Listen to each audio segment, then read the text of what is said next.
चिंता के कारण होता है, मन मैला होता है, इसे प्रभु का नाम अच्छा नहीं लगता है मन को। लेकिन जैसे ठंड मकान को रोकता है, ऐसे गुरुदेव के जो वचन होते हैं मन को रोक लेते हैं। जब मन के विचार गुरु होते हैं वह गुरु वचन याद आ जाते हैं।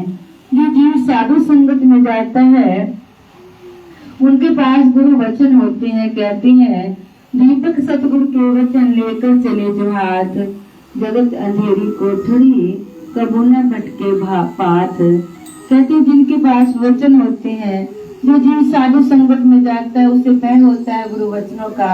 मैं किसी का मन न दुखा दूं, मैं कोई अपराध न कर लूं, मैं किसी के साथ कोई अन्याय न कर लूं, मेरे गुरुदेव मेरे प्रभु मुझसे नाराज हो जाएंगे। तो ये रोकने के स्तंभ होते हैं गुरु के जो वचन होते हैं, जो प्राप्त नहीं होती हैं। जो साधु संगत में जाता है, साधु संगत में जाकर जो वचनों को बड़े ध्यान से सुनता है। कई बार होता है कि कई जगह महापुरुष सत्संग कर रहे होते हैं तो हम बातों में मस्त होते हैं, हमारा ध्यान ही नहीं होता। जब हमने उनको सुना ही नहीं, समझा ही नहीं, तो हम अपने जीवन में कैसे उतारेंगे। तो ये समझने की बात होती है। कोई गुरुदेव बन पाएंगे। गुरुदेव के जब चरणों में बैठते हैं, श्री गुरु महाराज जी सत्संग करते तो फरमाते थे कि सामने देखा करो और उन वचनों को सुनो और जीवन में उतारो। तो ये सारा क्रिया करनी होती तो जीव कुछ प्राप्त नहीं कर सकता। स्वामी विवेकानंद जी थे, एक बार कोई साधु उनसे प्रार्थना करते हैं और किसी के लिए योग बन जाता है, काम एक ही होता है, तो ये कैसे होता है। तो स्वामी विवेकानंद जी कहते हैं कि कर्मों के मारे यहाँ बैठे हैं, सिर फोड़ रहे हैं, यानी कि काम कर रहे हैं। तो अब वहां से मेरे अपने घर की सेवा है, मेरे गुरु महाराज जी की सेवा है। तो स्वामी विवेकानंद जी कहते हैं देखो काम तो एक ही है, लेकिन भाव है जिनमें भी हम सच्चे भावों को पैदा करना होता है। सेवा करते हुए सबको समर्पित भाव को लेकर चलना होता है। जो किया जाए तो सोचे कि मेरे प्रभु करवाने वाले हैं। तो वहाँ बैठकर प्रभु चरणों में प्रार्थना करती है, प्रभु हमसे नहीं हो पा रही है। कहती हैं कि आप कैसे बैठी हैं। कहती कि हमने पार उतरना है, यमुना में पानी आ गया है, नाविक कोई और था नहीं। तो वो मटकियां यमुना में बहा देती हैं, नाव फिर चलती है, थोड़ी दूर जाकर नाव फिर रुक जाती है। तो कहते हैं कि अभी नाव में भार ज्यादा है, आप के पास जो स्वर्ण है, कुछ पहना हुआ है स्वर्ण, उसे पानी में गिरा दो।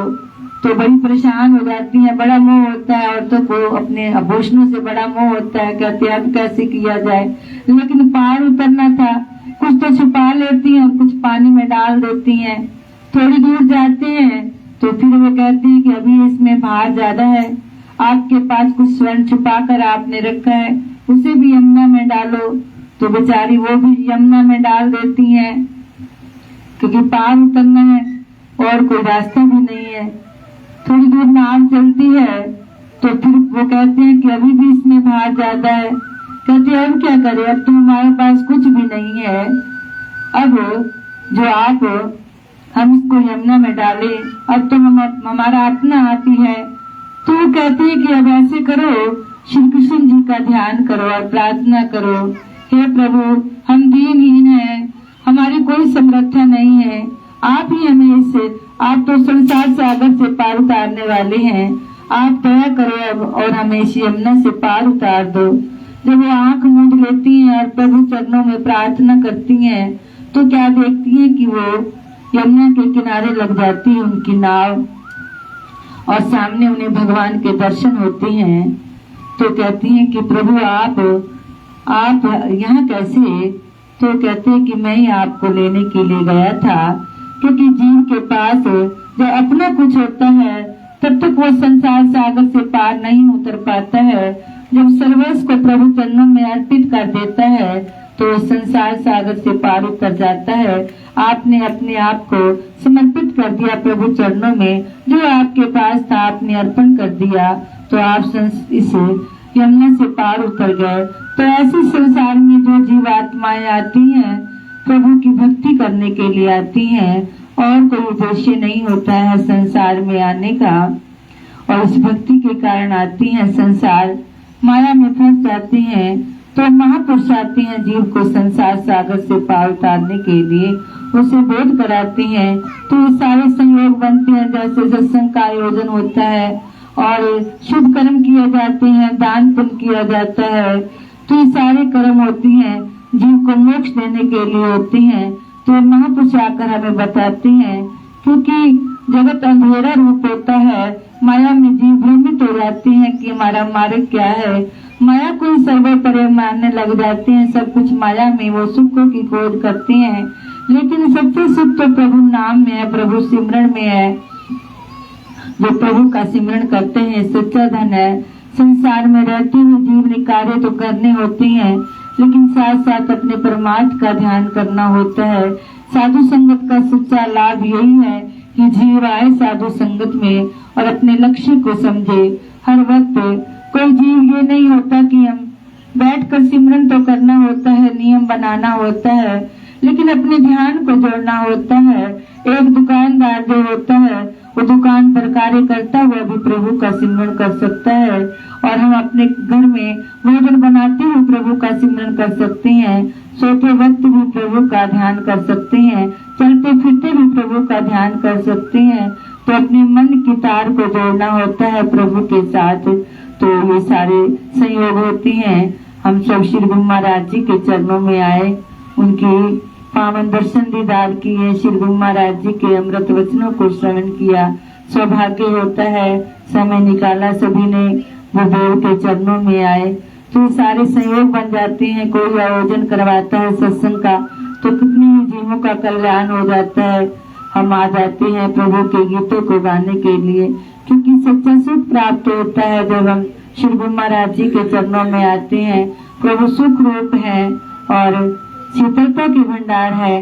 जब हम आकर उनके चरणों में बैठते हैं तो हमें शीतलता प्राप्त होती है, प्रभु की दया प्राप्त होती है। क्योंकि जब हम एक कदम प्रभु की तरफ चलते हैं तो प्रभु हमारी तरफ अनेक कदम हमारी तरफ होते हैं प्रभु के। तो दया होती है, प्रभु चरणों में आने से सच्चा लाभ प्राप्त होता है साधु संगत में। तो श्री गुरु महाराज जी दया करें। आज के सत्संग का आयोजन श्री गुरु महाराज जी की कृपा से भगत धर्मेंद्र बहन प्रिया रानी ने अपनी लड़की के जन्म दिवस के उपलक्ष्य में करवाया। श्री गुरु महाराज जी दया करें, बच्चे को दीर्घायु दे, अपने चरण कमलों का प्यार दें, और परिवार पर भी श्री गुरु महाराज जी की दया के मेघ बरसते रहें, सबको खुशियां प्राप्त हो।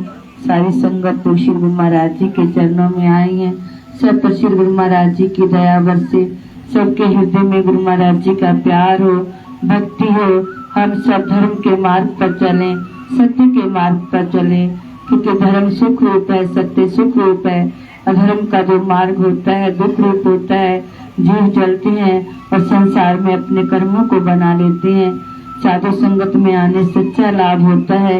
जीव धर्म के मार्ग पर चलता है, सत्य के मार्ग पर चलने से कर्म बंधन कट जाते हैं और जीव परमात्मा से एक हो जाता है। श्री गुरु महाराज जी दया करें, सदा ऐसे सहयोग बनते रहे और हम सब मिलजुल कर श्री गुरु महाराज जी के गुणों का गायन करें, उनके दर्शन दीदार करें और अपने जीवन का सच्चा लाभ प्राप्त करें। ऐसी प्रभु चरणों में प्रार्थना है। सदा प्रभु की दया बरसती रहे। बोलो जयकारा बोल मेरे श्री महाराज की जय। बोलो साचे दरबार।